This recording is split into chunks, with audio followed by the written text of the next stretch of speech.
महाराष्ट्र आरसा न्यूज ताज्या बातम्या, विश्वासार्ह माहिती आणि लोकांच्या प्रश्नांना वाचा फोडणारं निर्भीड पत्रकारितेचं नवं रूप। मुख्य संपादक सोमनाथ खिलारे।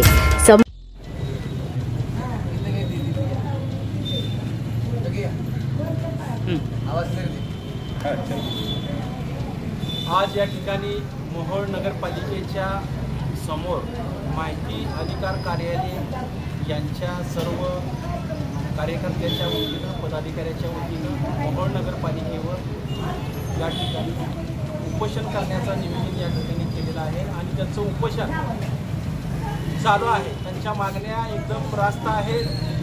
मोहोळ शहरातील जी अंडरग्राउंड गटार होत आहे याच्या संदर्भामध्ये पहिल्यांदा आम्हीच आवाज उठवला, निवेदन तरी देखील दिलं होतं, तरी देखील या ठिकाणी मुख्य अधिकारी असतील किंवा ठेकेदार असतील यांनी कुठल्याही प्रकारची दाद दिलेली नाही।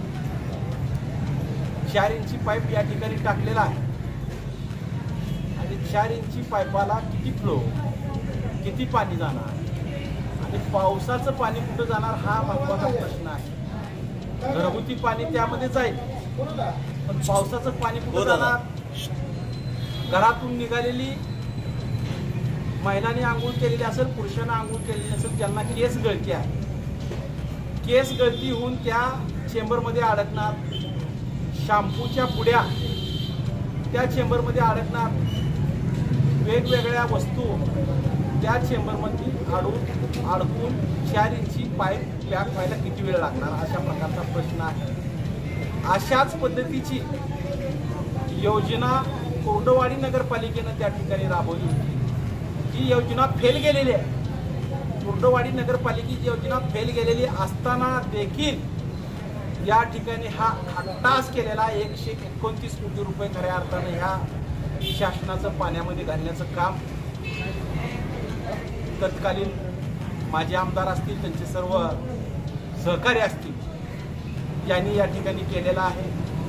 त्याच पद्धतीनं मोहोळ नगरपालिकेवर प्रशासक आल्यापासून मागील 4.5 वर्षामध्ये या मोहोळ नगरपालिकेच्या माध्यमातून स्वच्छतेचा कामाचा ठेका आहे, वेगवेगळ्या कामाचं त्याने या ठिकाणी ठेके नेमलेले आहेत, घंटागाडीचा ठेका आहे।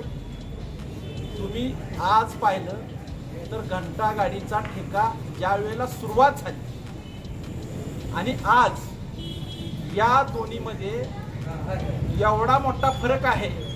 त्यावेळेला महिन्याला 65 लाख रुपयेचा ठेका असणारा आज 1 कोटी 10 लाखाच्या पुढे हा ठेका महिन्याला गेलेला आहे। तरी देखील त्यावेळेची स्वच्छता आणि आजची स्वच्छता, त्यावेळेच्या घंटागाड्याचा नंबर म्हणजे घंटागाड्या 5, 10, 15, 20 आणि आजच्या घंटागाड्या, आज घंटागाड्या कमी आहे।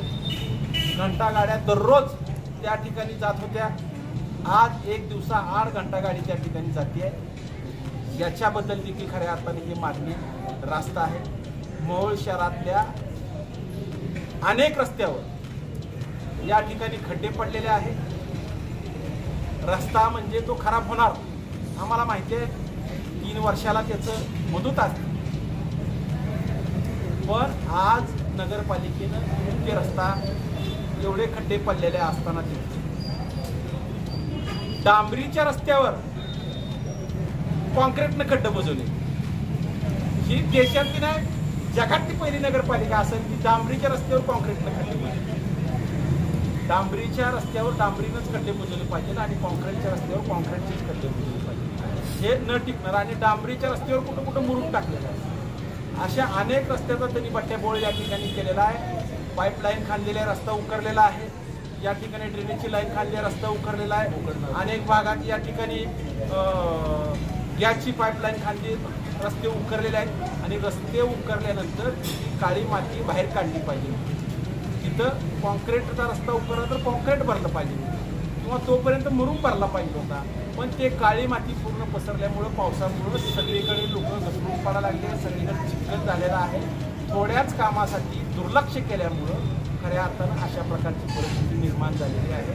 मुख्य अधिकारी असतील किंवा बांधकामचे इंजिनियर असतील यांनी जर या शहराकडे थोडं लक्ष दिलं तर हे शहर जे रस्ते खराब झालेले आहेत ते नक्कीच दुरुस्त होऊ शकतात, पण त्यांना वेळ नाही. अनेक नगरपालिकेचा कारभार त्यांच्या हातामध्ये असल्यामुळे त्यांना या ठिकाणी वेळ मिळत आहे. आपल्या माध्यमातून मी त्यांना या ठिकाणी विनंती करू इच्छितो की आपण थोडा नगरपालिकेला वेळ द्यावा. गणेश उत्सवाचा काळ झाला, रंगपंचमी, महिलांच्या झोकापंचमीचा काळ झाला, वेगवेगळे सण उत्सव येऊन गेले, तरी देखील मोहोळ शहराचा मुख्य रस्ता झाडला गेला नव्हता. मुख्य रस्ता काल अर्धाच झाडला आहे, झाडून तसाच फुलेला आहे, ते भरून नेलं नाही, अजून ते पसरणार आहे आणि धूळ दुकानदाराच्या नाकातोंडामध्ये जाणार आहे. आणि हे सर्व थांबवलं पाहिजे. अशा प्रकारची मागणी करण्यासाठी माहिती अधिकार जे सर्व कार्यालयाचे पदाधिकारी बसले, मी त्यांचं या ठिकाणी त्यांना पाठिंबा देतो. त्यांच्या पाठीशी मी खंबीरपणे उभा राहतो, कारण यांनी सर्वसामान्य जनतेच्या मागण्या घेऊन या ठिकाणी आपल्या आयुष्यातला बहुमूल्य वेळ या ठिकाणी दिलेला आहे. त्याबद्दल मी मनापासून त्यांचं अभिनंदन करतो.